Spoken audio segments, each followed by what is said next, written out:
Hi,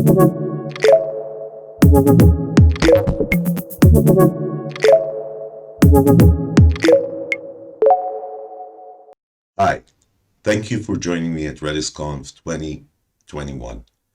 This session is about Redis version 6.2, or as I like to call it, the Community Edition. My name is Itamar Haber. I'm a technology evangelist at Redis Labs. I'm a longtime Redis geek and also a member of the Redis core team. In this session, I want to tell you a little about Redis 6.2 and tell you the context for it, also the cause for it, its contents, and the community that built it. In a nutshell, we released version 6.2 of Redis about 2 months ago. You can find the full release notes on GitHub. It is only a minor semantical version, but it's a huge achievement for the community.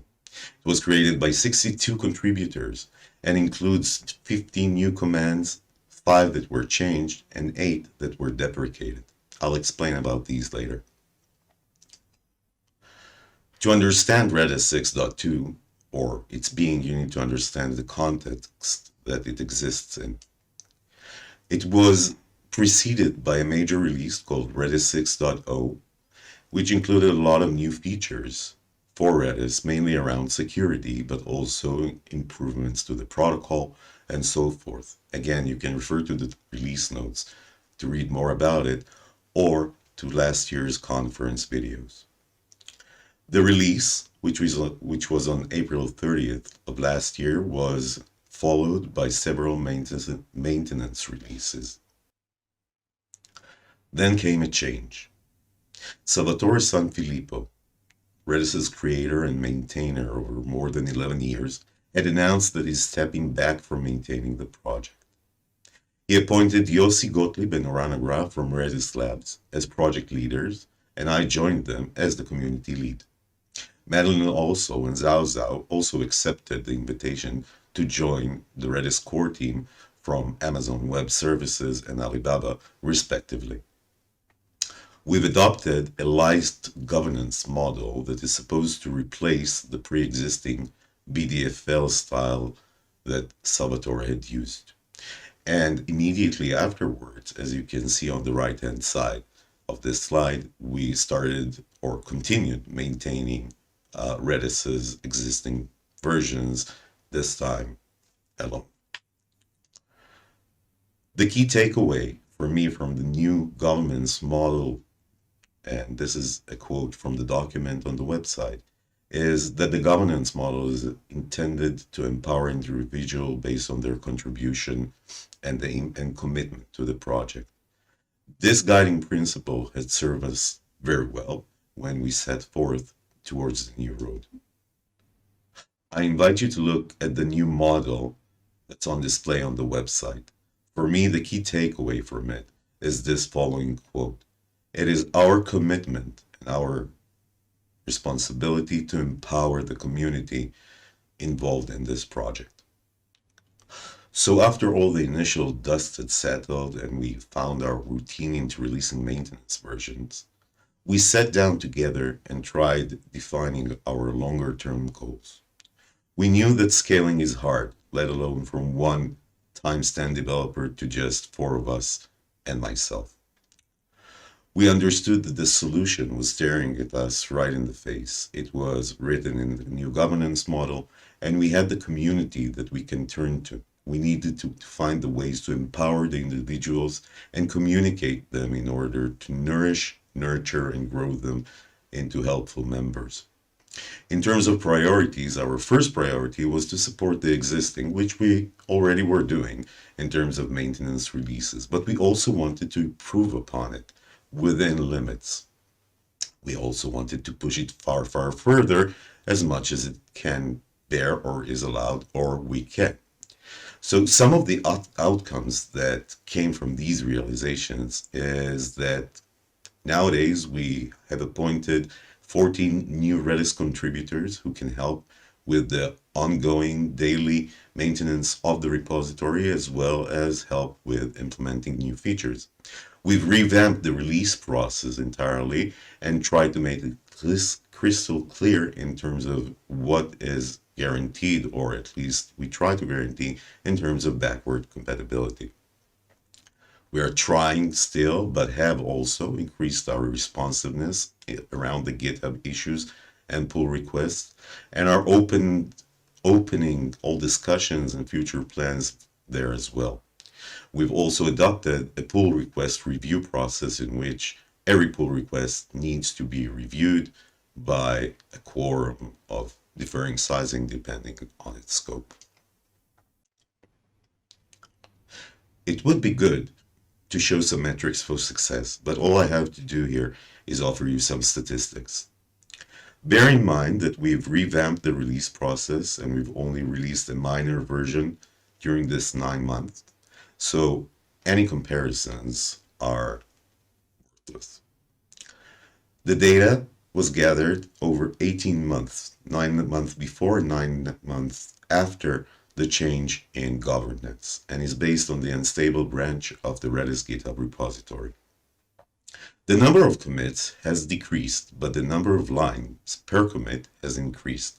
That means that each commit is, on average, more significant, more beefy. This goes well hand in hand in the increase of pull requests created that we've had, over 65% increase, because we are trying to attach a commit to a PR in order to support our pull request review process. You can also see a very nice growth in the number of PRs that were close, leading to a nice reduction in the backlog. Still not zero, but hoping to get there. Lastly, the number of GitHub authors, that is the unique Git IDs of people who contributed code to the project, has also increased by over 80%. Another way to look at performance of the GitHub repository or the project is to take a look at the issues. So the metrics here on the right side also shows some statistics. You can see that the number of issues created is actually the same. It doesn't mean much by itself, nor could I find a meaning for it independently or conjointly. Though the number of issues closed has increased drastically. This is due to some summer cleanups that we performed in the Git repository. However, you can see that the number of open issues is still alarmingly large, and the change is relatively small. We are looking for help in order to see what comes next. The cause for Redis 6.2, or what brought it to life, is as follows, or as following, because there were several reasonings for that. A minor release is a release that cannot break compatibility. It has to be very stable and allow a clear upgrade path, and maybe even a downgrade path. Therefore, it only allows for medium-scale changes to Redis itself, and we wanted it to address gaps and add as a vehicle to add small functionality to Redis that was perhaps long time neglected and or easy to add and or important before we head into the next version or the next major version called Redis 7. We leaned on the community in terms of prioritizing our work. We fished through old issues and feature requests to try to identify the actual parts that people using Redis, our community, were more vocal about. And we generally try to be opportunistic in the sense of whoever can do the work and whatever gets attention can also fit in within these boundaries. In terms of content, the version, as I mentioned earlier, is not chock full with new functionality, rather incremental improvements.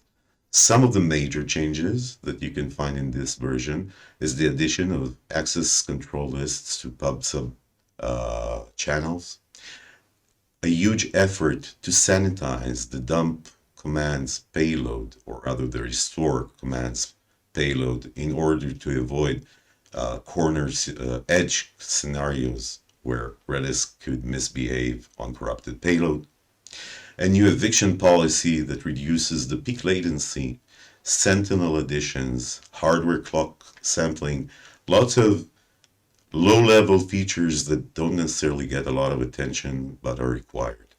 Two of the most outstanding examples, however, for such major changes that go unnoticed is the removal of the prerequisite for C11 semantics or support by the compiler used to build Redis, thereby allowing people with older operating systems to use Redis in the new version. This limitation was first introduced in Redis.6. It prevented a large part of the community from using Redis. We got a lot of complaints. And Wang Yuan, one of the community's members, actually reverted that change and made everything backward compatible again. Amazing work. Thank you. Another nice contribution we've got from Victor Soderquist is almost a complete revamp and gap closing for the module API that was first introduced in version 4.0. So that was an Herculean effort, and my thanks to you, Victor, as well. Let's dive into what the new version actually brought. So streams, a new-ish data type introduced in Redis version 5, got a nice set of capabilities. The first of which is called xAutoClaim. I've highlighted the changes for you, and the xAutoClaim itself is a new command. It basically reduces the need for processing on the client side by automatically claiming messages that are pending for delivery with a single atomic command in Redis. Another nice addition to the xstream and xadd commands is a new trimming policy, a trimming policy that works by a minimal message ID that is basically allowing you to trim a stream by a time step. The expanding command also got a new modifier called the idle modifier, which lets you filter pending messages that have been idle for the specified amount of time.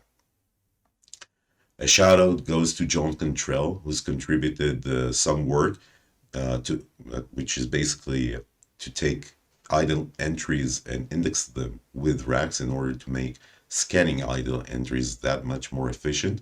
Currently, it wasn't accepted into the release due to the overhead and resources, but it's definitely an interesting direction that we'll try to explore further in the upcoming versions. So if streams, the latest new data structure, got a facelift, how about strings, which have been in Redis since version 1, and the caching use case? These also got nice additions. The set command, perhaps the first command in Redis, got 2 new modifiers to specify exact expiry times. We've added a new command called getEx, which is basically a get command, but also sets the expiry, the TTL for a key.